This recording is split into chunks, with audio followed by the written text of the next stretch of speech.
वंचक नमस्कार। मैं वंचक आतंकवादी द मोहित श्रीवास्तव आप सभी लोगों का स्वागत करता हूं आतंक समाचार के साक्षात्कार कार्यक्रम में। आज मेरे साथ बात करने के लिए हैं एक ऐसे इंसान जो किसी परिचय के आज मोहताज नहीं है। ये चाहे भारत हो, बिहार हो, मुजफ्फरपुर हो या फिर दुनिया के बहुत सारे देश हों, वहाँ भी इनका नाम प्रचलित हो चुका है। ये बिहार में, मुजफ्फरपुर में और भारत में PIL man, public interest litigation, जनहित याचिका के इंसान के तौर पे जाने जाते हैं, क्योंकि ये चाहे वो सलमान खान हो, चाहे वो चीन के राष्ट्रपति शी जिनपिंग हो, इन सब के खिलाफ इन्होंने याचिका दायर की है। इन सब के खिलाफ इन्होंने मुकदमा दायर किया है। तो आज हमारे साथ बात करने के लिए हैं अधिवक्ता सुधीर कुमार ओझा जी। आज हम इनसे बात करेंगे इनसे जुड़े व्यक्तित्व के बारे में और वकालत के बारे में। तो आइए आज हम बात करते हैं ओझा जी से। प्रणाम। नमस्कार। सबसे पहले आप हमें ये बताइए कि वकालत होती क्या है? देखिए, वकालत पेशा जो है वह कंप्लीट समाज का सेवा की पेशा है।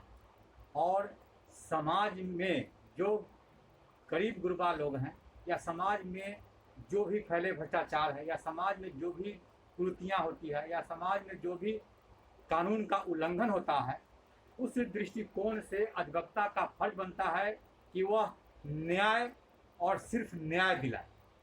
ठीक है, तो आप कहते हैं न्याय दिलाने की बात करते हैं, लेकिन अगर हम आज के दौर में देखें तो आज जज, वकील या फिर कहे तो बड़े बड़े पद पे बैठे ऐसे ऐसे लीगल लोग इलीगल बन चुके हैं। वो लोग बिकते जा रहे हैं, वो पैसे के दम पे जजमेंट को इधर से उधर कर दे रहे हैं। तो आज के डेट में न्याय क्या है? देखिए, जहाँ आपका सवाल है, मेरा जो समझ है कि अभी तक मेरे नज़र में इस तरह का कोई वाकया नहीं आया है। अगर कोई आपके नज़र में वाकया आया हो तो आप मुझे बता सकते हैं। मैं उसके खिलाफ भी लड़ने में पीछे नहीं हटूंगा। नहीं, तो ये हमें लगता है कि ये थोड़ा सा, मतलब हमें समझ में नहीं आता कि आप जब इतने बड़े, आप शी जिनपिंग तक आप जनहित याचिका PIL दायर कर चुके हैं, बहुत सारी चीज़ें हो चुकी है, लेकिन अगर आप कहते हैं कि अगर आपके नज़र में ऐसे लोग नहीं आए हैं सामने, तो मेरे नज़र में या मेरे समझ में ये चीज़ थोड़ा सा पचता नहीं है, क्योंकि हमें लगता है कि आपको इसलिए पता कि है। जुडिशियरी का जहाँ तक बात है, जहाँ जजशिप का बात है, नीचे से लेकर के ऊपर तक, वो में तो मैं दावे के साथ कह सकता हूँ कि मेरे नज़र में अभी तक ले कोई ऐसा नहीं आया है कि कोई जज पैसा लेके न्याय बेचता हो, पैसा लेकर के न्याय नहीं करता हो, न्याय करता हो। तो आप एक बात समझ लें, आपने जो क्वेश्चन छेड़ ही दिया है, तो निचली अदालत में जो भी फैसलाएं होती है, उस फैसला को माननीय जिला एवं सत्र न्यायाधीश की यहाँ अपील की जाती है। अगर जिला एवं सत्र न्यायाधीश के लेवल के जो फैसला होता है, उसके लिए हाई कोर्ट बना हुआ है, और हाई कोर्ट में आप अपील दायर कर सकते हैं, न्याय पा सकते हैं। अगर हाई कोर्ट से भी कोई फैसला आपको लगता है इस तरह का, तो आप सुप्रीम कोर्ट भी जा करके और उसको आप चैलेंज कर सकते हैं। तो ये जो न्याय का प्रक्रिया बना हुआ है, वह न्याय का प्रक्रिया ऐसा है कि कोई एक व्यक्ति किसी एक पद पर बैठ करके चाहे कि मैं न्याय को बेच दूं, तो यह संभव हमारे देश में नहीं है। इसलिए कि हमारे देश में न्याय को व्यापक रूप से बनाया गया है और इसको आगे बढ़ाया गया है कि एक अगर गलत करता है तो उसके चैनल लगाई, उसके आगे भी लोग हैं। और ऐसा कुछ आया भी है देश में, तो आप भी देखे होंगे अखबार के माध्यम से, टीवी माध्यम से, तो ऐसे व्यक्ति सस्पेंड हुए हैं, बर्खास्त हुए हैं और उस पर कार्रवाई की गई। ठीक है, आप कहते हैं कि न्याय सबके लिए बराबर है, न्याय सबके लिए बराबर होना ही चाहिए, क्योंकि बाबा साहब भीमराव अम्बेडकर ने हमें यही संविधान दिया था, जस्टिस जो है वो इक्वल होना चाहिए। लेकिन अगर आज हम सही मायने में देखें तो गरीबों के लिए और अमीरों के लिए जो जस्टिस है वो बहुत बदल चुका है। अमीर लोग जो हैं वो एक दिन में जाकर बेल ले लेते हैं, एक दिन में जाकर वो अपना केस को खत्म कर सकते हैं, लेकिन गरीब लोग तारीख पे तारीख, तारीख पे तारीख होता है। प्रशांत भूषण का एक बहुत अच्छा केस है, बहुत अच्छा केस स्टडी है। प्रशांत भूषण हो या फिर बहुत सारे लोग हो जो रात के 2-2 बजे जाकर सुप्रीम कोर्ट को खुलवा लेते हैं, लेकिन क्या मैं जाकर खुलवा सकता हूँ? नहीं खुलवा सकता हूँ। तो कैसे एक है? कुछ त्रुटियां हैं, मैं इसे इनकार नहीं कर सकता हूँ। आपने जो प्रश्न रखा है, कुछ मुझे भी सुनने को मिला है, अभी नज़र में नहीं आया लेकिन सुनने को मिला है कि इस तरह की कुछ त्रुटियां होती है। तो आवाज़ अगर देखिए, अधिवक्ता संघ भी जो है वह पूरे बार यहाँ से लेकर के बार काउंसिल तक ऐसा कुछ संज्ञान में अगर एक्सेशन को आता है तो समय समय पर जजेज के संज्ञान में एक्सेशन के माध्यम से रखी जाती है। सुधार देखिए, जो भी आपका संविधान बहुत पुराना पहले बना हुआ है और जो भी लैचेज हैं इसमें एक बहस का ही विषय है और बहुत बड़ी बहस की विषय है। और इसको सुधार के लिए जब तक न्यायपालिका विधायिका दोनों नहीं मिलेगा तब तक ये संभव नहीं है। तो इस तरह की जो त्रुटियां आप बता रहे हैं सागर है, तो इसके लिए बहुत सारा व्यापक सुधार की आवश्यकता है। और ठीक बात है कि जो पैसे वाले हैं उनकी त्वरित सुनवाई जल्दी हो जाती है, इस तरह का सुनने में मुझे भी मिलता है। ये नहीं होनी चाहिए और ऐसी परिस्थितियां में इस पर विधायिका को भी कमांड करना चाहिए और एसोसिएशन को भी ध्यान देना चाहिए और आगे पहल करना चाहिए। और इसी पहल में मैं सबके साथ। ठीक है, आपने बहुत अच्छी बात कही, लेकिन हमें लगता है कि इस पे आपका भी फर्ज बनता है, क्योंकि आप उस पोस्ट पे हैं जहाँ पे आप इस सुनवाई को बहुत तेज़ी से कर सकते हैं। क्योंकि अंग्रेजों का संविधान, भारत 73 साल का हो चुका है, 1947 से लेकर 2020 तक 73 साल हम लोग हो जाएंगे, लेकिन अभी तक अगर हम लोग इस चीज़ पे बहस ही करें तो ये शायद हमारे लिए कमजोरी की बात है। हमें इस चीज़ को आगे करना चाहिए, जैसा आपने समाधान दिया है, इस पर हम लोग को बात करनी चाहिए। ठीक है, अब बात आती है कि जब भारत विरोधी बातें होती है, बहुत सारे लोग भारत विरोधी बातें करते हैं, फिर बात कहते हैं कि जब उनके बातों को लोग अपोज करते हैं या फिर कहते जब किसी सरकार के द्वारा उसको अपोज किया जाता है तो वो लोग कहते हैं कि हमारे अभिव्यक्ति की आज़ादी, फ्रीडम ऑफ एक्सप्रेशन का ये हनन है, हम भारत में बैठ के भी भारत के खिलाफ बोल सकते हैं, ये हमारे संवैधानिक अधिकार है। इस पर आपका क्या? ये बहुत दुर्भाग्यपूर्ण बात है। आपने बहुत अच्छा क्वेश्चन किया है, क्योंकि मैं फेस कर चुका हूँ इस बात से जो आपने रखा है। मैं 49 फिल्मी कलाकारों के खिलाफ एक मुकदमा दायर किया था इसी मुजफ्फरपुर कोर्ट में। क्यों किया था कि इन्होंने कहा कि भारत में असहिष्णुता है, मुस्लिम असुरक्षित है, दलित असुरक्षित है, और प्रधानमंत्री को पत्र दिया था। कंप्लीट पूरे भारत को, भारत के प्रधानमंत्री को, पूरे देश को कटघरा में उन लोगों ने खड़ा कर दिया अपनी इसी अभिव्यक्ति की बात को कह करके। मैंने केस किया, कोर्ट ने संज्ञान में भी लिया और उस केस में एफआईआर भी दर्ज हुआ। परंतु दुर्भाग्य ऐसा है, मुझे कहना पड़ता है कि जिस देश के लिए मैंने किया, जिस अच्छाई के लिए मैंने किया, उल्टे सारे पदाधिकारी, उल्टे सारे नेतागण हम पर कैसे मुकदमा चले, इसके लिए एक भी कोर कसर उन्होंने नहीं छोड़ा। लेकिन चूंकि कानून के बिंदु से मैं पुष्ट था, कानून के बिंदु से मैं दुरुस्त था, इसलिए हम पर वो कार्रवाई नहीं हो सकी। हम पर 211 182 चलाने तक का कार्रवाई का लिख दिया गया। और मुझे कहने में कोई संकोच नहीं है कि उसमें कई मुख्यमंत्री शामिल थे, उसमें बड़े बड़े अधिकारी शामिल थे। इवन की जुडिशियरी पर जो आपने क्वेश्चन अभी रखा है पूर्व में, जो जुडिशियरी पर आपने कहा है, जुडिशियरी पर भी प्रेशर दबाव बनाने का कार्य किया गया था, जो बहुत दुर्भाग्यपूर्ण बात है। तो होगा और हो माने कोई भी भारत का विरोध में बोलेगा और कोई कुछ नहीं बिगाड़ पाएगा उसका। जो परिस्थितियाँ ये लोग खड़ा कर रहे हैं, चाहे जो पार्टी के लोग हों, चाहे जो सरकार के लोग हों, मैं बहुत गर्व से और बहुत आत्मविश्वास से कह सकता हूँ कि जब तक आप कार्रवाई वैसे व्यक्ति पर नहीं करेंगे, आप वहाँ पर बड़ा देखेंगे, छोटा देखेंगे, उसको तौलेंगे छोटे बड़ा के रूप में, आप कानून के दृष्टिकोण से छोड़ करके उसके दूसरे दृष्टिकोण से नापना तोलेंगे, तो वैसी परिस्थिति में एक ऐसा समय आएगा कि पूरा देश में विस्फोट की स्थिति पैदा हो जाएगी। आप भारत के विरोध में बात कर रहे हैं, आप पर कार्रवाई नहीं हो रही है, दुर्भाग्यपूर्ण की बात है। भारत के में रह करके हम भारत के विरोध कैसे कर सकते हैं? और अगर स्वतंत्रता हमको अगर संविधान में दिया है तो देश के खिलाफ बोलने की स्वतंत्रता नहीं दिया है कि आप तो देशद्रोह क्यों बनाया गया? देशद्रोह आपके संविधान में और आईपीसी में क्यों लाया गया?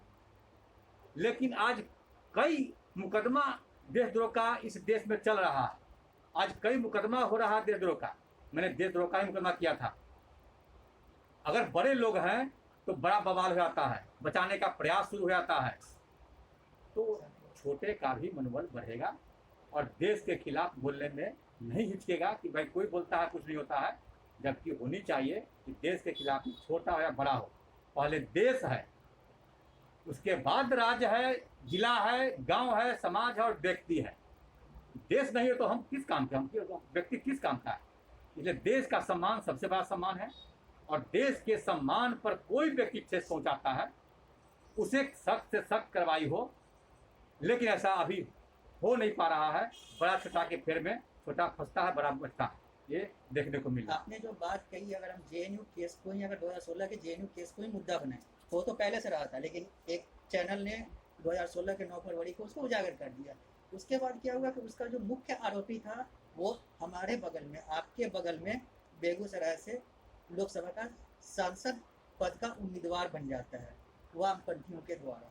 तो आप कह रहे हैं कि हमें उस पर कार्रवाई करनी चाहिए। यहाँ पे तो यही क्या तो दुर्भाग्य है कि अगर एक सरकार कार्रवाई की बात करती है तो दूसरे तरफ विपक्ष अपना रोल को भुला करके अपने वोट की राजनीति में बचाने का प्रयास करते हैं, और वही सरकार के खिलाफ विद्रोह पैदा करने का कार्य करते हैं। आज सिद्ध हो गया ना कि कन्हैया कुमार पर 4 सीट दिल्ली सरकार दायर कर दी ना। फिर जब बात उठी थी, चाहे जिस पार्टी के लोग, चाहे जिस विपक्ष के लोग हों जो उसमें विरोध कर रहे थे, आज जनता को चाहिए कि उसको चहेट चहेट करके उसको वोट से वंचित करे और उसको विरोध करे। आप देश के खिलाफ कोई व्यक्ति हो, मैं हूं, कोई हो, देश के खिलाफ कोई अगर बोलता है तो उससे बड़ा गद्दार मैं किसी को नहीं मानता हूं। वो चाहे कोई नेता हो, वकील हो, जनता हो, पत्रकार हो, कोई हो। मेरा देश सर्वोपरि है, देश है तब हम हैं। आपने जो बात बोला, बातें तो बहुत अच्छी लगती है, लेकिन जब कोई देश के खिलाफ बोलता है तो खून तो खौलता है, लेकिन कोई भी अपने घर से नहीं निकलता है। सब चाहता है कि भगत सिंह पैदा हो, लेकिन पड़ोसी के घर में पैदा हो, मैं नहीं। बहुत सारे केस, शर्जील इमाम ने असम को काटने की बात की, कन्हैया कुमार की बात हुई, बहुत सारे लोगों की बात हुई, लेकिन जब बात आती है जनता को उनको सजा देने की, तो जनता का खून जो है वो टीवी डिबेट के सामने खौलता है। टीवी देखते हैं। बहुत अच्छी बात आपने कहा, लेकिन वो हम पर लागू नहीं होगा। हमने जो भी ऐसा कुकृत किया उसको मुकदमा करने का कार्य किया है, और बेझिझक किया है, और करता रहूंगा। मेरे संज्ञान में इस तरह का जो बातें आएगा मैं वो करूंगा। देश के हित में मैं करता रहूंगा, इसके लिए चाहे जो खमेजा। मेरा एक सवाल इसी टॉपिक से, मेरा आखिरी सवाल है इस मुद्दे से, कि क्या ये दूसरे देश में होता है? क्या ये सऊदी अरब में होता है? क्या ये ईरान में होता है? क्या ये इंग्लैंड में होता है? क्या ये यहूदियों के इजराइल में होता है? तो इस पे इतना समय लगता है। इसलिए मैंने कहा कि संविधान में संशोधन आवश्यक है। जब कोई पुराना मकान होता है तो आप उसको अगर नहीं तोड़ के नया बनाते हैं तो कम से कम प्लास्टर जो गिर गया है उसको सुधारने का प्रयास करते हैं, जो पुचारा है या जो पेंट है उसको नया करने का कार्य आप करते हैं कि नहीं करते हैं। तो जब शुरू से इतिहास रहा, जब कोई पुराना चीज़ होता है तो उसमें सुधार आवश्यकता है। इसलिए मैं भारत सरकार से मांग करूँगा आपके माध्यम से कि संविधान में जो भी त्रुटियाँ हैं, जिस भी त्रुटि के कारण इस तरह का जो लोग हाथ पैर उठाते हैं, बोलते हैं, करते हैं, उस त्रुटि को अविलंब दूर करे। जो संशोधन करना हो उसके लिए संशोधन करे, कड़ा से कड़ा नियम बनाना हो कड़ा से कड़ा नियम बनावे। लेकिन सिर्फ वोट के राजनीति करने से काम नहीं चलेगा। इसके लिए सभी पार्टी दोषी हैं, सभी को मिल के संविधान में संशोधन हर एक बिंदु पर इसको लेकर के करनी चाहिए। ठीक है। अब मेरा अगला सवाल ये है कि आप जनहित याचिका दायर करते हैं, पब्लिक इंटरेस्ट लिटिगेशन दायर करते हैं, PIL मैन कहे जाते हैं। आपने भारत के कलाकारों से लेकर चीन के राष्ट्रपति तक के खिलाफ ये सारा कुछ किया। इसके कारण से आपके मीडिया में भी नाम आते रहते हैं, हम लोग भी पढ़ते हैं और अलग अलग जगह के लोग भी पढ़ते हैं। बातें तो अच्छी है कि आपने बुराई के खिलाफ उन लोगों के अपने हिसाब से लगा कि आप वो खराब हैं तो आपने उनके खिलाफ PIL दायर कर दिया, दायर भी हो गया। लेकिन जो आपके समाज से जुड़े, जो आपके नज़दीकी लोग हैं, जहाँ पर मैं विजिट भी किया, वहाँ से लोगों का राय भी पूछा, वो लोग कहते हैं कि ये सुनील कुमार ओझा जो है ये पब्लिसिटी स्टंट में माहिर हैं। ये बड़ी बड़ी बातें तो करते हैं, बड़ी बड़ी चीज़ें करते हैं, लेकिन इससे इनको बस एक पब्लिसिटी मिलती है। इसके अलावा ये ना तो हमारे समाज का, अपने मोहल्ले का कुछ करते हैं, उनके मोहल्ले में भी रोड टूटा हुआ है, ना मुजफ्फरपुर का कुछ करते हैं। यहाँ पे बहुत सारे माफिया हैं, बहुत सारे मुन्ना शुक्ला हो या फिर बहुत सारे लोग हैं, उन लोगों के खिलाफ ये अपना मुंह उतने प्रखर रूप से नहीं खोलते। इस पर क्या?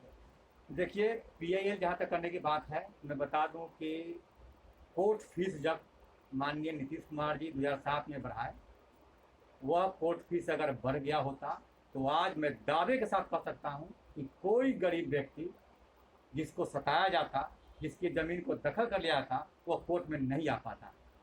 इतना बेतहाशा वृद्धि कोर्ट फीस का हो रहा था। आपको PHR कानून की किताब में मिलेगा, सुधीर कुमार ओझा भट्ट से बिहार सरकार, वह कानून बन गया है, मैं मर भी जाऊंगा, जो पैदा लेगा कानून का थोड़ा भी ज्ञान रखेगा उसको पढ़ना पड़ेगा। वह अमर हो गया। जो कोई कहते हैं, कहना बहुत आसान है, अब मैं कहने पर जाता नहीं हूँ, मैं पीछे कभी मुड़ के नहीं देखा, आगे काम करता गया। वो कोर्ट फीस मैंने वापस करवाया और दावे के साथ कहता हूँ कि मैं झूठ बोल रहा हूँ। जो आपके चैनल के माध्यम से सजा मुझे देनी है, कोई अभी दे सकता है। दूसरी बात कि इस शहर में आप कहते हैं कुछ नहीं किया, इस शहर में वर्ष 5 में 20 करोड़ रुपया आया था, उस समय राष्ट्रपति शासन लागू हुआ था। और पूर्व विधायक विजेंद्र चौधरी और मृत हो चुके माननीय समीर कुमार जी की लड़ाई में वह सड़क निर्माण नहीं हो रहा था। जब मैंने PIL किया, वो सड़क का निर्माण हुआ। बहुत समय दीजिएगा, कौन कौन सड़क का निर्माण हुआ मैं बता सकता हूँ। उसको भी कोई झूठा साबित कर दे, मैं दोषी अपने को मान लूँगा। आपका अभी मुजफ्फरपुर में मोती झील ओवर ब्रिज, आम गुला ओवर ब्रिज 2 साल में निर्माण करना था और 5-6 साल से लंबी चल रहा था। और बहुत सा छोटा सा जो कोई आम पब्लिक नहीं पूछ सकता है, इन लोग का एग्रीमेंट होता है, बनाने से नहीं लोग कमाता है ठेकेदार, वो दूसरे व्यू से पैसा कमाता है। जिसको मैंने बारीकी को पकड़ा, ये लोग अधिकारी से मिलकर के डीले करते हैं और डीले करने पर इनका 100 गुना 200 गुना एग्रीमेंट में रेट बढ़ता है। अगर टाइम पर बना देंगे तो ये नहीं कुछ कमा पाएंगे। उसको मैंने पकड़ा बारीकी को, हाईकोर्ट में PIL किया और हाईकोर्ट से आदेश पर तुरंत निर्माण उसका हुआ। अभी वर्तमान सामने आपके माननीय जॉर्ज फर्नांडिस जी का प्रतिमा लोग बड़ा खुशी से लगाए हैं, वो दिन मेरा है। उसमें महल खड़ा हो रहा था मार्केटिंग का, मैंने PIL करके और उसको पार्क के निर्माण का आदेश करवाया। मुझे न्योता तक भी नहीं दिया गया वहाँ आने के लिए, लेकिन वो दिन मेरा है, मैं प्रूव कर सकता हूँ कि दिन मेरा है। उस समय मेयर समीर कुमार माननीय हुआ करते थे और मार्केट कॉम्प्लेक्स बनने की बात थी, और मैंने PIL किया और आज वहाँ पार्क आप देखने को आपको मिल रहा है। पूरे जिला में 1600 करोड़ रुपया का सोलर लाइट का घोटाला हुआ था और अकेला शख्स 385 मुखिया पंचायत सचिव से लेकर के BDO उनकी DDC तक पर कार्रवाई कराने का कार्य किया, FIR कराने का कार्य किया और बताने का कार्य किया कि किस तरह से 5000 का सोलर लाइट को 45,000, 50,000, 60,000, 30,000, 20,000 का भुगतान कराया गया है। आपके यूनिवर्सिटी मुजफ्फरपुर में गलत डिग्री कॉलेज खोलने के नाम पर 22 डिग्री कॉलेज को मान्यता दिया गया। मेरे केस पर जांच हुआ, सही पाया गया, सब पर FIR दर्ज हुआ है। इतना ही नहीं, कोऑपरेटिव घोटाला 1600 करोड़ का था और सारे किसानों का फसल बीमा का घोटाला कर लिया गया था। मेरे केस के बाद जांच हुई और सारे किसानों को 1-1 रुपया प्राप्त हुआ। आपको मैं चूँकि 745 से अधिक PIL मैं कर चुका और मैं गिनाने लगूँ तो 2-3 घंटा समय आपको देना होगा। हाजीपुर जोनल ऑफिस जब लालू जी रेल मंत्री हुआ करते थे, तो उसको ट्रांसफर कराने का प्रयास किया। उस समय माननीय रामविलास पासवान जी लालू जी में झंझट हो गया, एकता टूट गई और उस फीस से जो यहाँ पर था उसको हटा करके चाहते थे कि बाहर चला जाए। रामविलास जी को नीचा दिखाने के लिए मैंने PIL किया और उसको रुकवाया। क्या मैंने उसमें मैं काम करूँगा तो नाम होगा, स्वाभाविक है नाम होगा। आज मैं आपको नहीं बुलाऊंगा, आप उनको खोजे हैं। मैं काम करूँगा तो नाम होगा। कोई जलता है जले, काम करने वाले का नाम होता है। मुर्दा को कोई नहीं पूछता है, जिंदा को पूछता है। लालू जी हेलीकॉप्टर सड़क पर उतारे यही मनियारी में, किसी को पता भी था, किसी ने हिम्मत दिखाया कि हम क्या हेलीकॉप्टर सड़क पर उतारना जायज है, कोई हमको जवाब दे दे, मैं पीछे हट जाऊंगा। हेलीकॉप्टर सड़क पर उतारना अगर जायज है तो जो कहे मैं सुनने को तैयार हूँ, लेकिन किसी ने हिम्मत नहीं किया कि लालू से तो डर रहे थे। मैंने केस किया, मैंने नोटिस कराया। इतना ही नहीं, जब सलमान खान फिल्म बनाए नवरात्रि, मेरे FIR के बाद उनको लव रात्रि फिल्म का नाम बदलना पड़ा। जब किसिंग सीन का सीन था धूम 2 में, ऐश्वर्या राय और अभिषेक बच्चन और ऋतिक रोशन, मेरे केस के बाद आज भी रिकॉर्ड मिल जाएगा मुजफ्फरपुर के जिला जज के यहाँ कि इसमें उसने माफीनामा लगाया है और लिखा है कि इस तरह का सीन मैं कभी नहीं करूँगा। बहुत ये भी कहते हैं, केस करते हैं, कुछ नहीं होता है। आप एक मामूली सा उदाहरण जिनपिंग का सामने का ले लीजिए। बहुत लोग को आश्चर्य है कि विदेश का राष्ट्रपति ये मुजफ्फरपुर केस कैसे हो गया। बहुत जिज्ञासा से भी देख रहे हैं, बहुत आश्चर्य भी कर रहे हैं, कुछ लोग पागल भी कह रहे हैं कि कैसे कर दिया। मैं जिस बिंदु को उठाया हूँ और मैं उसे जहाँ तक पहुँचाना चाहता था वो गौर से लोग देखे वो पहुँचा कि नहीं पहुँचा। 1990 में ही, 87 में ही, 88 में ही एक किताब छापता है कि चाइना 2000 में वुहान में बना रहा है वायरस कोरोना के नाम से और फैलाएगा। यह 10 साल, 20 साल, 25 साल पहले लिखा जा रहा है और उस दिन को हो जा रहा है। किसी का ध्यान नहीं गया। मैं पूरे विश्व को झकझोर दिया। उसके बाद आज सारा देश मेरे केस के बाद चाइना के खिलाफ है इस बिंदु पर। अरे केस मेरा एडमिट हुआ कि नहीं, उस पर वारंट हुआ कि नहीं, तुम उस पर जा रहे हो। जिस मैटर को मैं जनता के बीच, देश के बीच लाना चाह रहा हूँ, तुम क्यों नहीं लाते हो? पढ़ना तो आसान है। हम पर 2 मुकदमा हुआ, हरजन एक्ट से लेकर के और चाकू से मार के तेल छीनने का, मैं भी फेस किया हूँ। और तुम भी केस करो, है कुबत तो, लेकिन नहीं करेंगे क्योंकि घना में रोम जल रहा था। ये बंसी बजा रहे थे। आसान लगता है सोचने में, आसान लगता है कहने में, जब करने चलोगे तब तो बुझाएगा। तो ब्रेन होना चाहिए, वो आत्म होना चाहिए, वो समझ होना चाहिए। मैं बता दूं कि मैं वकालत इसीलिए शुरू किया हूं कि न्यायालय के माध्यम से जनता को न्याय दिलाऊं, न्यायालय के माध्यम से फैले भ्रष्टाचार को मिटाऊं। नगर निगम का भ्रष्टाचार में मिटाया। कई केस है, मैं नहीं गिना सकता हूँ, जब समय दिया तो मैं गिना सकता हूँ। उसके बाद सदर अस्पताल में कई बड़े बड़े भ्रष्टाचार को मैं उजागर किया हूँ। FIR हुआ है, जेल गया है लोग। कई बड़े बड़े अफसर पर कार्रवाई हुई है। मेरे कार्रवाई को देख करके सरकार भी हिल गई है और कहने में कोई संकोच नहीं है इसके लिए सरकार बुरा माने या भला माने कि निगरानी विभाग को कमजोर कर दिया गया। अगर कमजोर नहीं करेंगे तो हम सब लोग जेल में रहेंगे। आपने सही कहा कि इस तरह का भ्रष्टाचार है, इस तरह का भ्रष्टाचार है, लेकिन कानून मैं नहीं बनाता हूँ। मुझे कोई जनता विधायक बनाया क्या? मुझे कोई MP बनाया क्या? मुझे कोई मुख्यमंत्री बनाया क्या? क्या मेरा ही दायित्व है ये सब करने का? मेरा जहाँ क्षेत्राधिकार है उस क्षेत्राधिकार में कोई कमी हो, उस क्षेत्राधिकार में अगर मैं कोई काम नहीं कर रहा हूँ तो बतावे। मैं कोई कुछ कहता है मुझे कि फलाना काम कीजिए, मुझे लगता है मैं बहुत नीचे से उठा हूँ। मैं गाय चराया करता था, गाय खिलाया करता था, रहने के लिए घर नहीं था मेरे पास। मैं सारा ज़मीन बेच दिया इस लड़ाई के लिए। आप जांच कर सकते हैं, मेरे जितना ज़मीन था मैं अधिकतर ज़मीन बेच दिया हूँ। एक बाद में मुझे एक परिवार ने एक ज़मीन बहुत मैंने हम पर रहम खा करके एक सामने घर के दिया है, नहीं तो मैं अधिकतर ज़मीन बेच चुका हूँ, खरीदा नहीं हूँ। कहना बहुत आसान है। और बहुत सारा केसेज में आपको मैगी, उस समय बहुत तहलका था कि मैगी में लीड है, फलाना है। मेरे ही केस के बाद अमिताभ बच्चन, माधुरी दीक्षित से लेकर सब पर FIR दर्ज हुआ, मैगी बंद हुआ। ये सफलता नहीं है। माने जो भी मैं केस किया हूँ मुझे 99% सफलता मिली है, इसमें कहीं दो नहीं है। और जहाँ लगा है कि गलत हो रहा है मैं आवाज उठा हूँ, उठाते रहूँगा। मतलब ये हुआ कि जो समाज के लोग आपके खिलाफ बातें बोलते हैं, या तो उनमें ज्ञान की कमी है, या तो वो आपसे जलते हैं कि आप उस गाय चराने वाले से लेकर आज सी जिनपिंग तक कैसे पहुंच गए। ये भी हो सकता है, कुछ कमियां होगी आप में, लेकिन बहुत सारे जलन और अज्ञानता भी हो सकती है। आपने जो बातें कही ठीक है, अभी जनता के सामने आएगी, जनता फिर से विचार करेंगे। अब हम आगे अपने बात को बढ़ाते हैं और बात करते हैं कि आतंक समाचार अपना एक मुहिम चला रहा है हिंदू राष्ट्र भारत के नाम से। आतंक समाचार चाहता है कि भारत को आधिकारिक रूप से हिंदू राष्ट्र घोषित किया जाए। क्यों?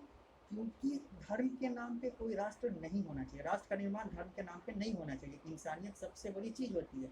लेकिन आज के डेट में 50 से ज़्यादा इस्लामिक देश हैं, 50 से ज़्यादा क्रिश्चियन देश हैं, यहाँ तक कि यहूदियों का, बौद्धों का भी देश है। तो क्या आपको लगता है कि भारत को आधिकारिक रूप से हिंदू राष्ट्र बनना चाहिए? क्योंकि हम कहते हैं हिंदू राष्ट्र, हम तो हिंदू राष्ट्र हैं, हमको बनने की क्या ज़रूरत है। लेकिन आज के डेट में ना हमारी हिंदी हमारी राष्ट्रभाषा बनी है, ना तो आज हम लोग भारत को अडॉप्ट करने की बात करते हैं। तो क्या हम, मेरा सवाल ये है, आतंक समाचार का सवाल ये है कि क्या आप भारत को आधिकारिक रूप से हिंदू राष्ट्र बनाने की चाह रखते हैं? देखिए, जिस समय पाकिस्तान और हिंदुस्तान का बंटवारा हुआ आधिकारिक तौर पर उसी समय यह बातें आ गई कि मुस्लिम वर्ग के लिए एक पाकिस्तान बन रहा है, हिंदू वर्ग के लिए हिंदुस्तान बन रहा है। लेकिन हमारे जो पूर्वज महात्मा नेता लोग थे, उन्होंने एक आत्मीयता दिखाते हुए कि जिनको यहाँ रहने की इच्छा है वो रह सकते हैं, और उस आधार पर सभी वर्ग के लोग यहाँ आए रहे। आज जो परिस्थिति बन गई वह बहुत विस्फोटक परिस्थिति है। यह बहुत माने बहस का विषय है।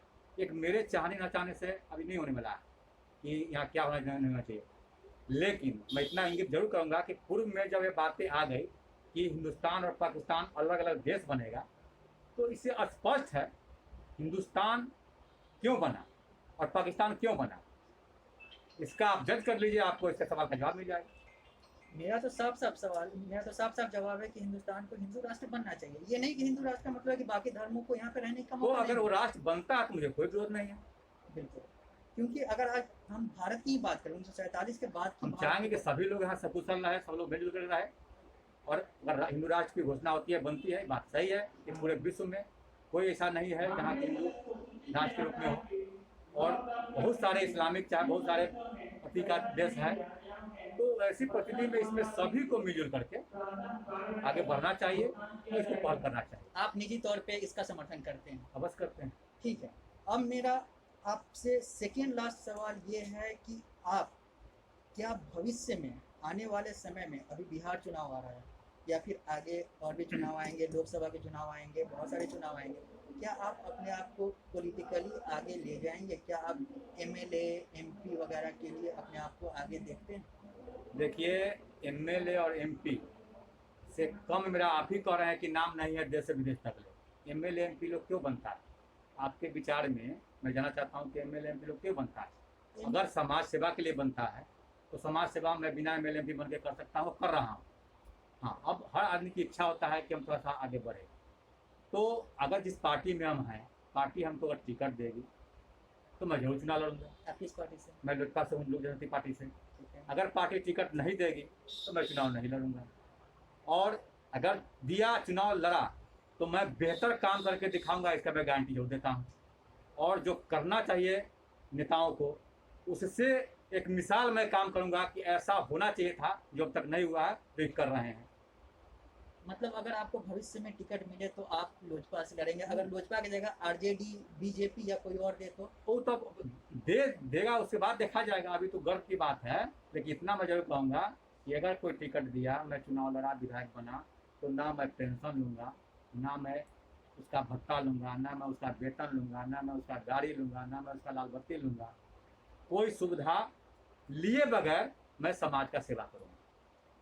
ठीक है, मेरा आखिरी सवाल आपसे ये है कि आप समाज के लिए क्या संदेश देना चाहते हैं? समाज को वही संदेश देंगे कि कोई अगर अच्छा कार्य करता हो तो उसे नाप तोल करके ही सही, अगर नहीं समझ में आया तो नाप तोल कर ही सही, लेकिन उसे आगे बढ़ाने का कार्य करना चाहिए, उसे बूस्टअप करने का कार्य करना चाहिए, ना कि टांग खींचने का कार्य करना चाहिए। ये बात जरूर है कि कोई अच्छा करता है तो उसकी अच्छाई और शिकायत दोनों होती है। शिकायत भी होनी चाहिए, लेकिन स्पष्ट बाध्यता शिकायत होनी चाहिए, उसमें स्पष्ट बाध्यता झलके। जो कोई कुछ कर रहा है, मैं भगवान नहीं, हमसे गलती नहीं हो सकता है, हमसे गलती हो सकता है, तो हमको सुधार कैसे हो, उस गलती में सही स्पष्ट तरीका से हमको झलके कि ये गलती हुई है, यह शिकायत करने वाले की बातों में झलकनी चाहिए। तो समाज को, चाहे हम या कोई हो, उसको बड़ाई भी करे, अच्छा काम कर रहा है तो, अगर गलत कहा तो शिकायत भी करे, लेकिन शिकायत करने से पहले तौल ले कि यह शिकायत करने लायक बातें हैं या नहीं है, तो शिकायत करे। और आदमी को दोनों होना चाहिए। अगर मुझे कोई शिकायत करता है तो मुझे खुशी है, कहीं लगता है गलत तो उसे संभालने का हमको मौका मिलेगा। अगर सब मेरा बड़ाई करने लगेगा, हम भगवान तो है नहीं, हम तो मनुष्य है, गलती हो सकती है, तो सब के सब बड़ाई करने लगेगा तो हो सकता है हमें भी घमंड भी आ जाए, हम कुछ गलत और न करना सो करना शुरू कर दें। इसलिए शिकायत जितनी भी कोई मुझे करता है मुझसे सब आशी रहता हूँ। कहावत है, निंदक नियरे राखी है, सही बात है। तो मेरा इसी में एक सवाल जुड़ा हुआ है कि क्या आप अपने समुदाय, मतलब अपने अधिवक्ता समुदाय के लिए क्या कहना चाहेंगे?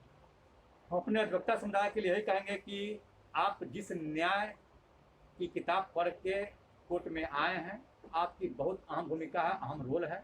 आप जब अपनी बातों से सामने बैठे जजेज को कोई बात रखते हैं दोनों पक्ष, तो किसी न किसी एक पक्ष का फैसला सुनने के बाद उनको करना पड़ता है। उसमें नहीं है कि वो अपने मन से दोनों के छोड़ के तीसरा फैसला कर देंगे, तो आपकी बड़ी रोल है। आप जो बातें रखते हैं उसी में फैसला होता है। तो जितना आप न्यायपूर्वक काम कर सके, जितना ईमानदारी पूर्वक काम कर सके, जितना समाज का सेवा कर सके, या जानकारी में हो गया कि कोई क्रिमिनल है वाकई में घटना किया है, तो उससे जितना बच सके, सजा दिलाने में आप मेहनत कर सके, ये निखार लाएगा अधिवक्ता समाज को। और जो कहीं कुछ थोड़ा बहुत किसी से कुछ सुनने में आता है शिकायतें, वो भी नहीं मिलेगा। और हमारा जो दायित्व है, उस दायित्व का वाकई में हम निर्वहन, चूँकि हम डबल ग्रेजुएट कहे जाते हैं, हम पढ़े लिखे लोग भी जब गलतियां करना शुरू करेंगे तो फिर नीचे स्तर के जो अनपढ़ गवार हैं वो गलती क्यों नहीं करेंगे? तो फिर तो भगवान ही माफ़ करेंगे वैसे व्यक्ति को। इसलिए हम लोग को समझदारी के साथ काम करना चाहिए, जितना भी न्यायपूर्ण काम हो, सेवा हो करना चाहिए। ठीक है, आतंक समाचार के लिए समय देने के लिए आपका बहुत चलिए, हमको बहुत बुलाने के लिए आपको बहुत बहुत धन्यवाद।